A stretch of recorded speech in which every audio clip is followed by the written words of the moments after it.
I'm coming off of doing Lottery Ticket with Cube. I'm feeling myself right now. I'm like, okay, I'm popping. I got the new Era Friday coming out for the new generation. Finally got a chance to work with Cube. This about to go crazy. And I want to say, coming off of that, Martin Lawrence had reached out, and they were getting ready to do Big Mama's House, the new version. And Brandon T. Jackson, which was my co-star in Roll Bounce and in Lottery Ticket, we come to find out, once we done doing Lottery Ticket, we done. We both in LA, we walk in, I'm like, what the hell you doing? He's like, what are you doing here? I'm like, bruh. They're casting both of y'all? Bro, we going up for the same role, like, this is crazy. And I remember taking the meeting, Naba Martin himself, and I remember leaving out the camera test, and I called Cube. I needed to get Cube on the phone fast. And I had just signed the Cash Money 2 at the time.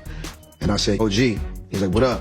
And he gave me some of the best advice. I said, look, man, you know, coming off this movie with you, for me to roll right into a movie with Martin Lawrence, I'm on fire. Like, but, you know, I gotta be Lil Big Mama. You know what I'm saying? And I was just, you know, when I spoke to Cube, he was like, oh, I see. And I just said, you know, I don't think that it just ain't in me. You know what I mean? I don't. To depict a woman. Yeah, and I was just like, you know, I still got my rap career. And he stopped me right there, and Cube said, you still want to rap? I was like, hell yeah. He said, you still want to do shows and compete? I was like, most definitely. He was like, you got time for that if you want to get into that. But if you do this role, I get it. And it was tough on me because I was stuck. I'm like, I'm a big fan of Mark. Like, I might not ever get this opportunity to work with this man again. Yeah. And Cube was just like, you got time. Unless you're ready to hang it up and solely commit to being an actor, which is not a problem.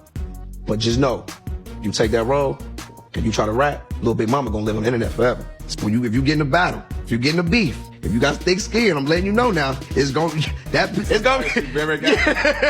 was like, it's gonna be everywhere. And I said, you know what? I ain't even gonna tell him. I'm pulling off the lot. And I just pulled right off the lot. And to this day, I thank Q for that. Cause he right. He like, you know, if you still want to compete in this game, if you know what come with this rap like, yeah, you know it is no rules.